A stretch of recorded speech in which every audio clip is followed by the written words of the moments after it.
That morning, Henry was just walking Shadow, his aging service dog, across the plaza to drop his daughter Gwen off at school. His worn jacket made him look out of place among the luxury cars surrounding Alexandra, the CEO signing a security contract in front of cameras. Alexandra glanced over and let out a mocking comment.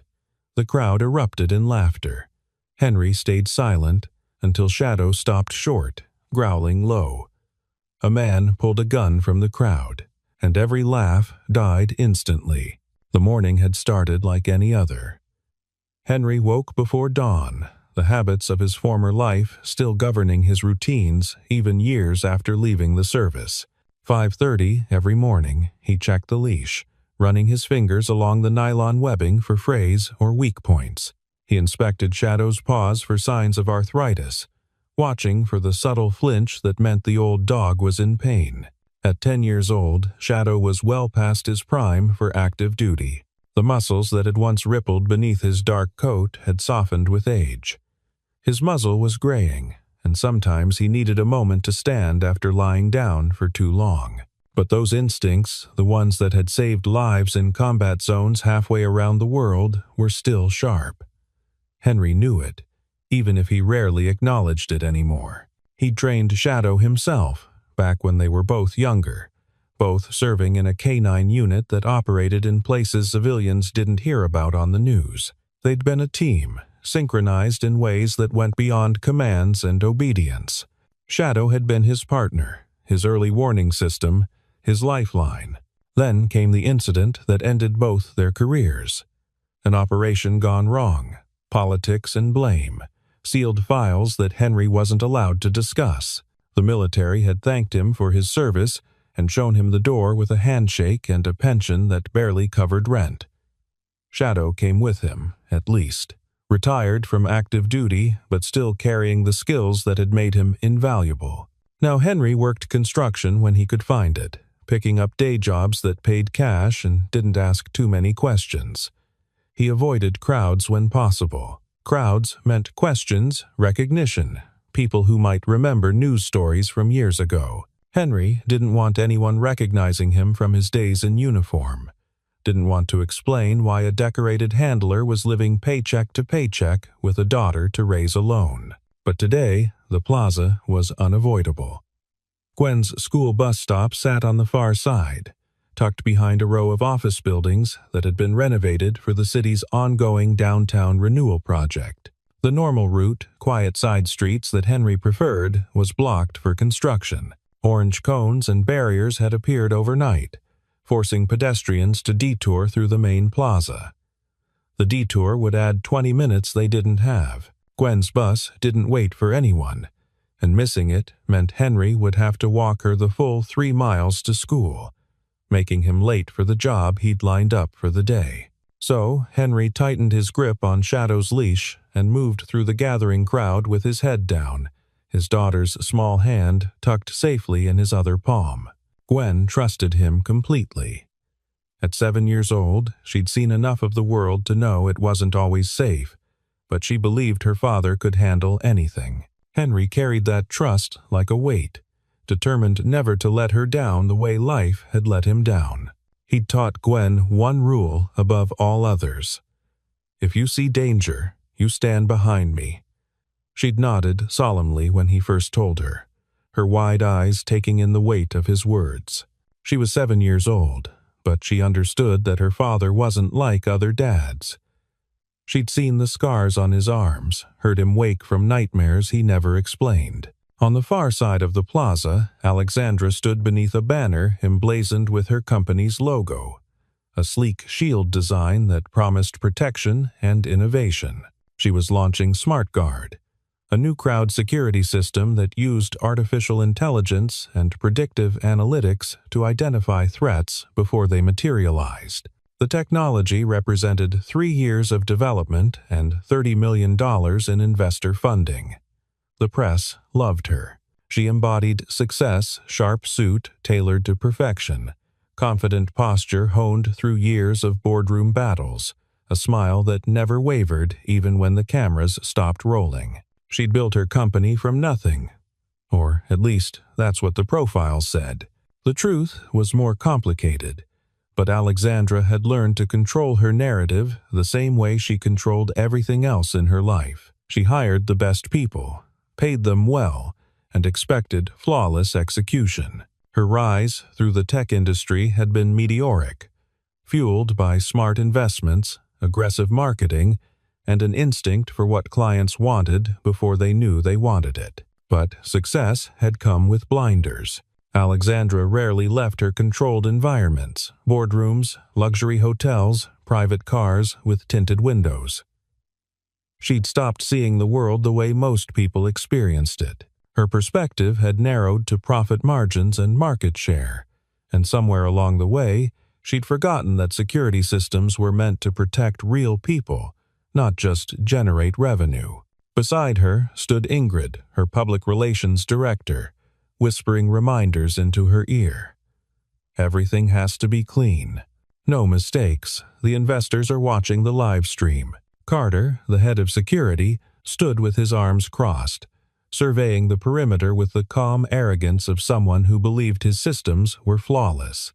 "The perimeter is locked down," he said into his radio. "No one gets through." But Henry was already through, slipping along the edge of the crowd with Shadow at his heels.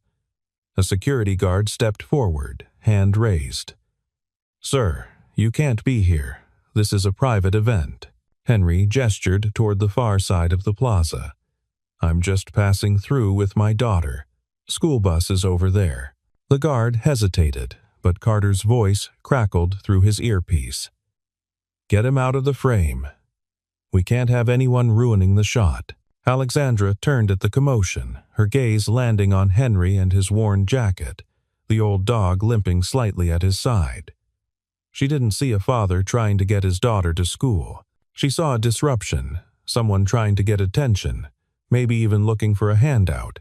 "Maybe he thought this was a good place to ask for donations," she said, loud enough for the nearest cameras to catch. The crowd laughed. Ingrid smiled, pleased with the spontaneous moment that would make Alexandra seem relatable, human. Amanda, one of Alexandra's junior executives, stood at the edge of the group. She watched Henry more carefully than the others. He wasn't asking for anything. He wasn't even looking at the stage. He was just pulling his daughter along, trying to leave as quickly as possible. Something about the moment didn't sit right with her, but she said nothing. Henry felt the heat rise in his face, but he kept moving.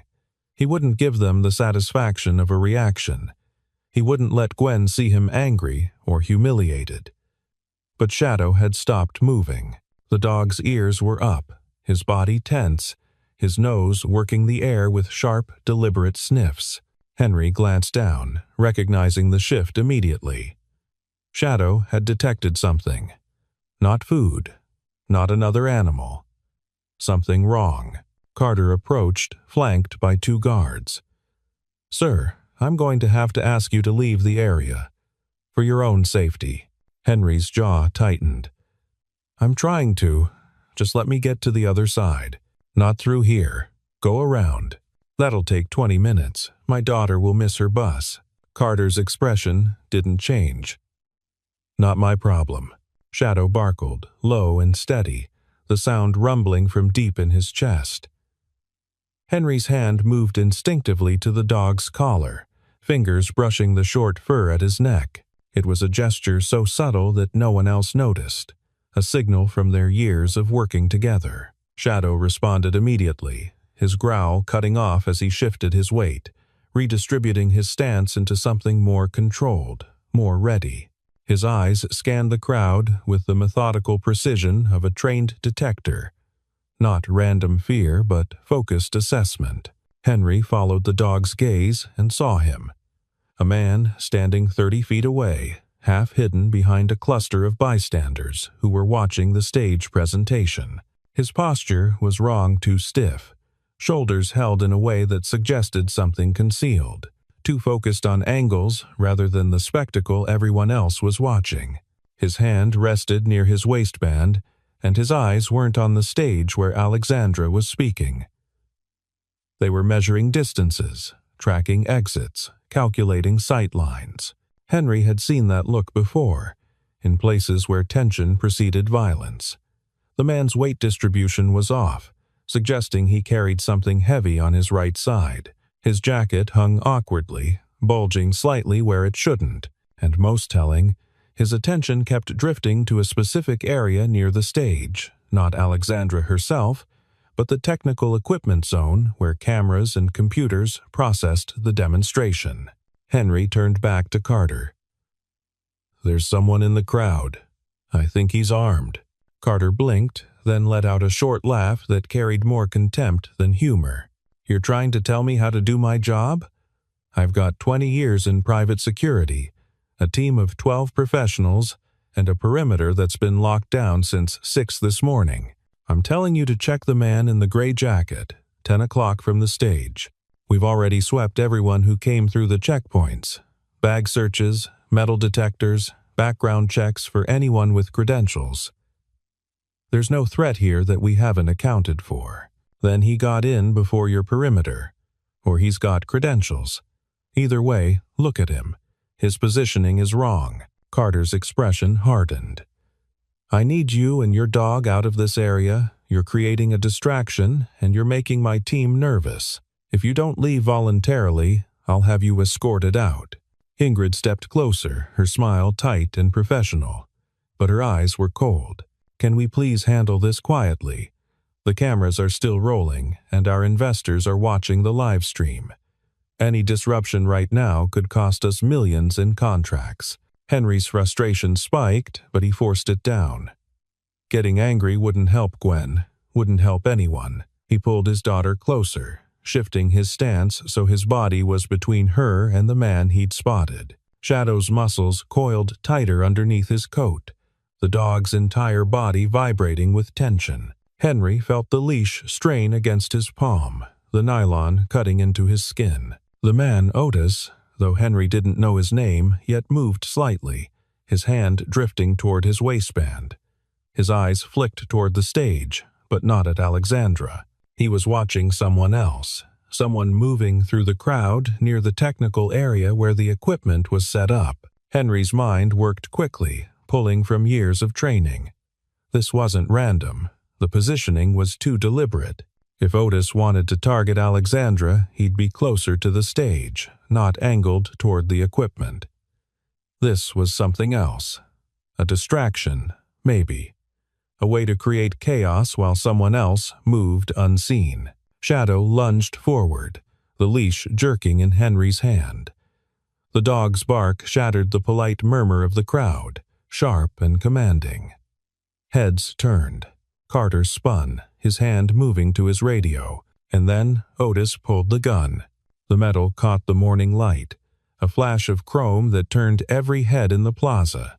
Someone screamed. The sound rippled outward, panic spreading like a shockwave.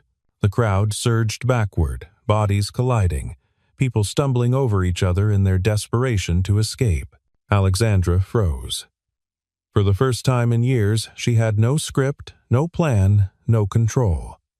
She stood on the stage, her polished image cracking as the reality of the moment crashed over her. This wasn't supposed to happen. Carter had promised her the perimeter was secure. The system was supposed to catch threats before they materialized. But the system had failed. And now a man with a gun stood in the middle of her event, his finger near the trigger. Carter and his team reacted, but too slowly. They'd been watching the perimeter, monitoring the checkpoints, focused on keeping protesters and unauthorized personnel out. They hadn't been watching the crowd already inside. Their cameras had been angled toward the stage, not the blind spots where Otis had positioned himself. Henry's training took over. He dropped into a crouch, pulling Gwen down with him. "Stay behind me. Don't move." She nodded, her small body trembling against his side. Shadow strained at the leash, every muscle in his body locked onto Otis. The dog's focus was absolute, the years of training flooding back despite his age. Henry scanned the area, calculating exit routes, searching for cover. Otis raised the gun, his arm sweeping across the crowd. People screamed, dropping to the ground, covering their heads. The weapon pointed toward the stage, then shifted, angling back toward the crowd. Henry saw it in the man's eyes: hesitation, uncertainty. Otis wasn't a professional. He was scared, and that made him more dangerous. Henry made a decision. He unclipped Shadow's leash. The dog exploded forward, a blur of dark fur and precise motion. This wasn't the charge of an angry animal acting on instinct. Shadow didn't charge blindly. He moved with the calculated efficiency of a trained service dog, muscles working in perfect coordination despite his age. He closed the distance in seconds, paws finding purchase on the smooth plaza stones, body low to minimize his profile as a target. Otis saw him too late. The man's eyes widened, his training or lack of it failing him in the crucial moment. He tried to swing the gun toward the approaching threat, but Shadow was already airborne, launching himself from 6 feet away with the power that came from years of conditioning that his body still remembered even if time had slowed him down. The impact knocked Otis backward, the dog's 80 pounds of momentum catching him center mass. Shadow's jaws locked around Otis's right wrist with surgical precision, exactly where he'd been trained to bite the gun hand. Always the gun hand. His teeth didn't tear or rip. They applied controlled pressure to the tendons and bones, forcing the fingers to open reflexively. The gun discharged, the crack of the shot deafening in the confined space of the plaza. But Shadow's attack had already altered the angle. The barrel pointed skyward, the bullet disappearing harmlessly into the morning air. Shadow twisted, using his body weight and the momentum of the fall to drag Otis to the ground. The man hit the pavement hard, the breath exploding from his lungs.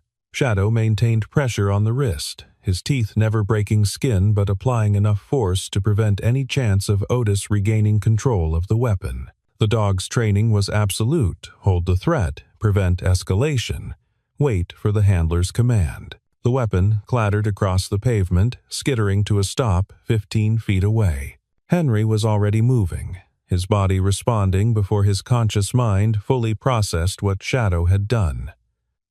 Years of training overrode the hesitation of civilian life. He reached Otis in 3 long strides, his hands moving with practiced efficiency. The leash he'd dropped when Shadow attacked now became a tool. He grabbed it and looped it around Otis's wrists, pulling it tight and securing it with a knot that wouldn't slip. It wasn't official restraints, but it would hold. "Shadow, release," Henry commanded, his voice calm despite the adrenaline flooding his system. The dog immediately let go, backing off 2 steps but maintaining his focus on Otis, ready to re-engage if the threat renewed itself. Henry checked Otis for other weapons, his hands moving quickly but carefully, patting down the man's jacket, waistband, and ankles.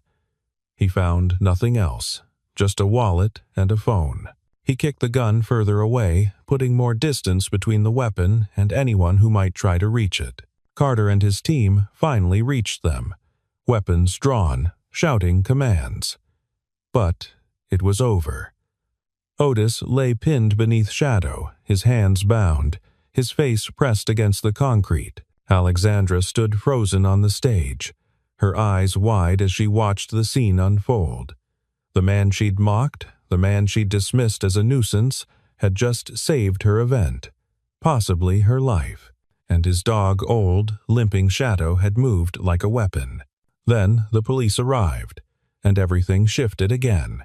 The officers saw a man on the ground, another man standing over him with a gun lying nearby. They didn't see a hero. They saw a potential threat. Within seconds, Henry's hands were behind his back, metal cuffs clicking around his wrists.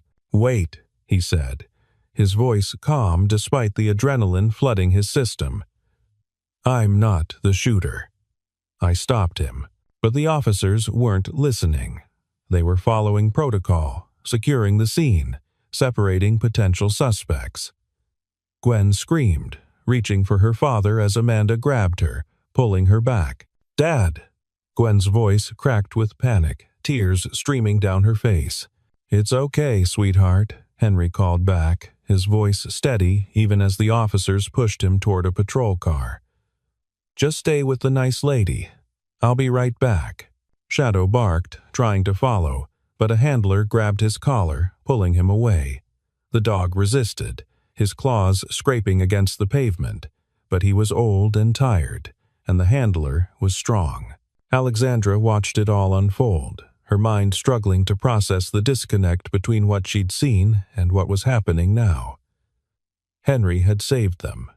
She'd seen it with her own eyes, and now he was being treated like a criminal. Ingrid appeared at her elbow, her phone already out. "We need to leave, now. Before this becomes a bigger story." But later. "Right now, we need to control the narrative." Carter stood nearby, his face pale. His entire security operation had just collapsed on live television. The perimeter he'd bragged about had been useless. A man with a gun had walked right through, and the only thing that had stopped a massacre was a dog he'd tried to remove from the area. At the precinct, Detective Leon took Henry into an interview room. He was a 30-year veteran, someone who'd seen enough to know when a situation didn't add up. He let Henry sit for a few minutes, then entered with 2 cups of coffee. "You gave an order to that dog," Leon said, settling into his chair. Sounded like K-9 protocol. Henry met his eyes, but said nothing. Leon pulled out a tablet, scrolling through something. "I ran your name. Found some sealed records.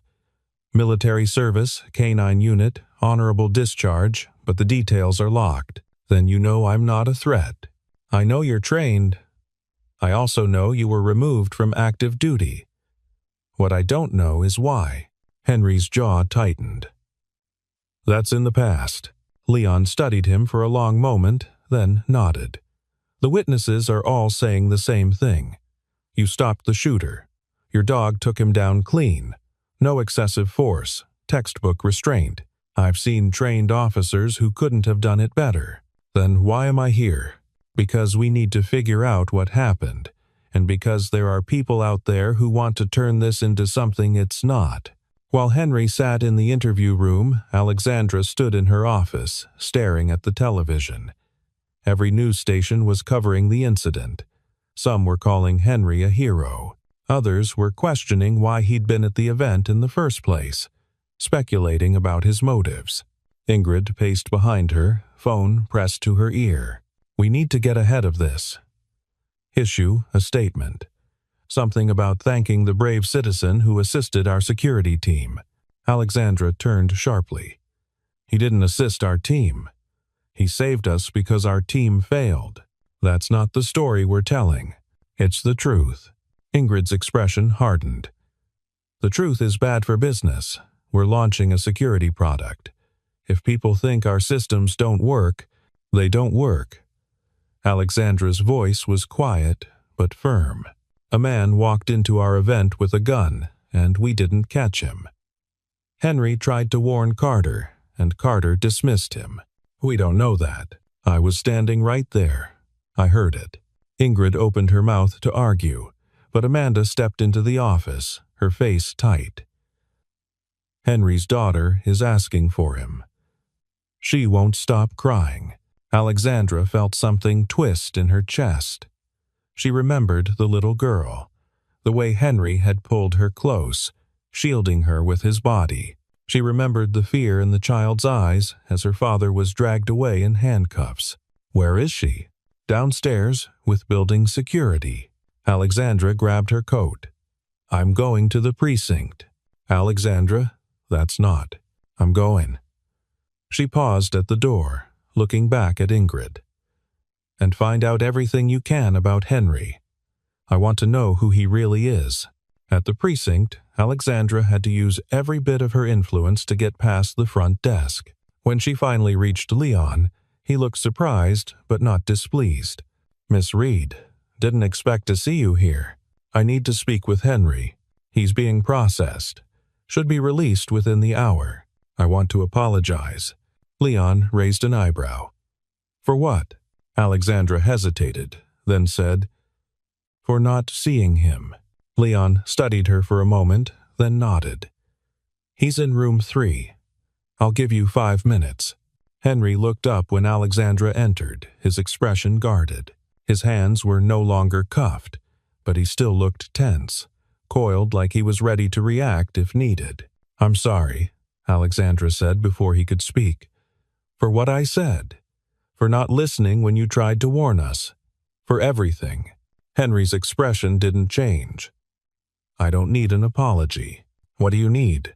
"My daughter. She's probably terrified. She's safe. Amanda's with her."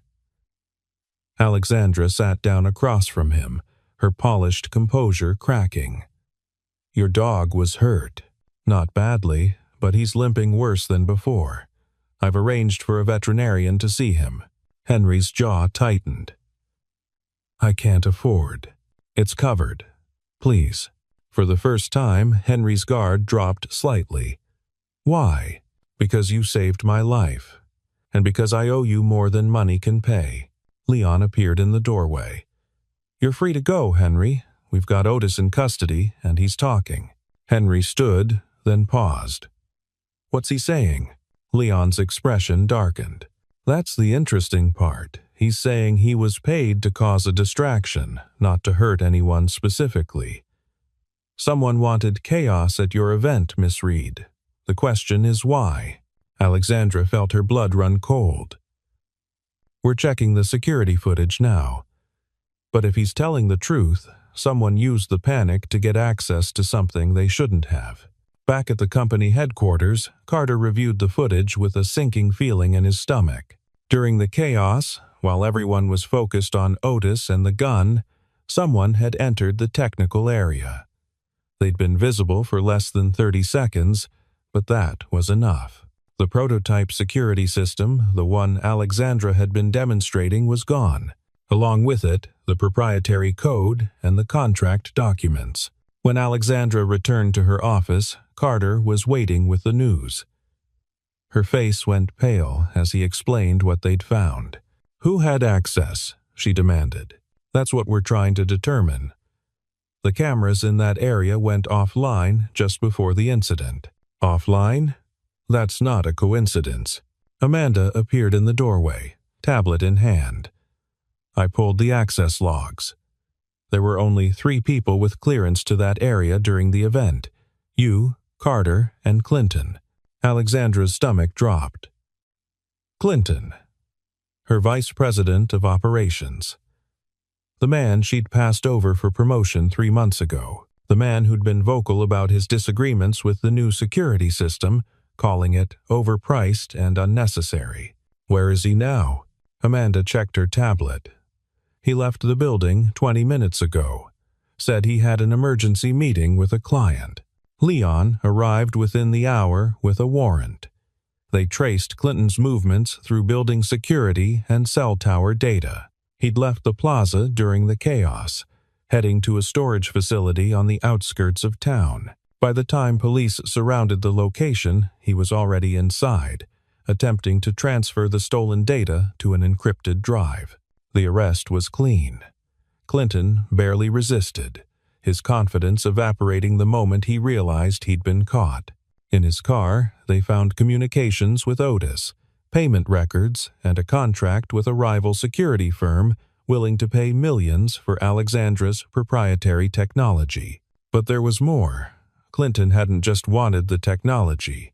He'd wanted Alexandra's company to fail. If the demonstration had been disrupted by violence, if her security system had been proven ineffective in the worst possible way, the investors would have pulled their funding. The city contract would have evaporated, and Clinton would have been positioned to swoop in with a better solution, one built on stolen technology. When the full scope of the conspiracy came to light, Alexandra called a press conference. No scripted remarks, no PR filtering. She stood in front of the cameras and told the truth. 3 days ago, a man named Henry tried to warn my security team about a threat. We ignored him. We dismissed him because of how he looked, because we thought we knew better. That mistake almost cost lives. Henry and his dog Shadow stopped an armed man when our systems failed. And while we were celebrating that narrow escape, we missed the real crime, corporate espionage orchestrated by someone I trusted. She paused, her eyes finding the camera. I'm announcing new protocols for our company. Every security concern will be taken seriously, regardless of who raises it. We're also establishing a fund to support retired service dogs and their handlers, because Shadow reminded us that experience and training matter more than appearance or age. The reporters shouted questions, but Alexandra held up her hand. I have one more thing to say. Henry, if you're watching, I'm offering you a position as a security consultant, not because I'm trying to buy forgiveness, but because I need people who see what others miss. You don't have to accept, but the offer stands. 2 days later, Alexandra drove to Henry's apartment herself. No driver, no PR team, no cameras. Just her and a small bag of supplies for Shadow. Gwen answered the door, her eyes going wide. You're the lady from TV. I am, Alexandra said, kneeling to the child's level. Is your dad home? Henry appeared behind his daughter, his expression wary but not hostile. Shadow limped up beside him, his tail wagging slowly when he recognized Alexandra's scent. I brought medicine for Shadow, she said, holding up the bag. And a promise. What kind of promise? That I'll never judge someone based on appearance again. That I'll listen when someone sees danger I don't. And that I'll do everything in my power to make sure what happened to you never happens to anyone else. Henry was quiet for a long moment. Teaching my team what you know. Reviewing our protocols. Helping us build something that actually works.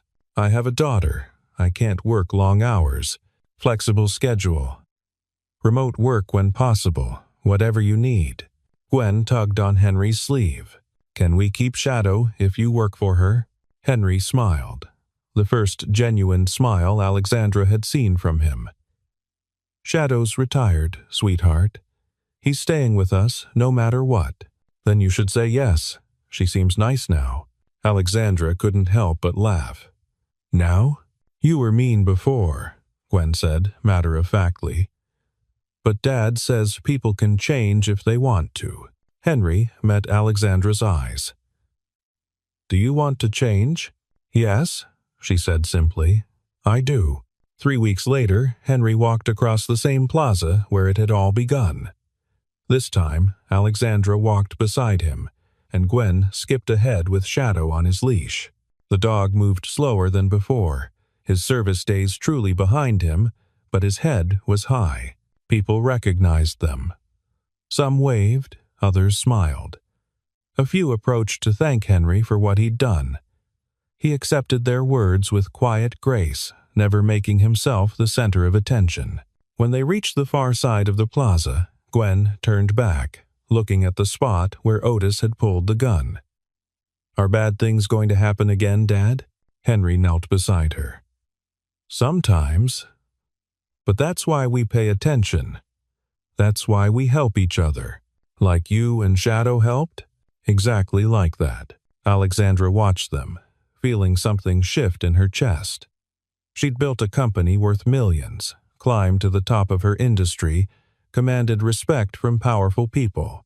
But she'd been living in a bubble, surrounded by people who told her what she wanted to hear. Henry had shattered that bubble with nothing but truth and courage. He hadn't asked for recognition or reward. He'd simply done what was right, even when no one believed him. As they walked away from the plaza, Gwen asked, What does that word mean? The one people keep saying about Dad? Which word? Alexandra asked. Hero. Henry shook his head. I'm not a hero, Gwen.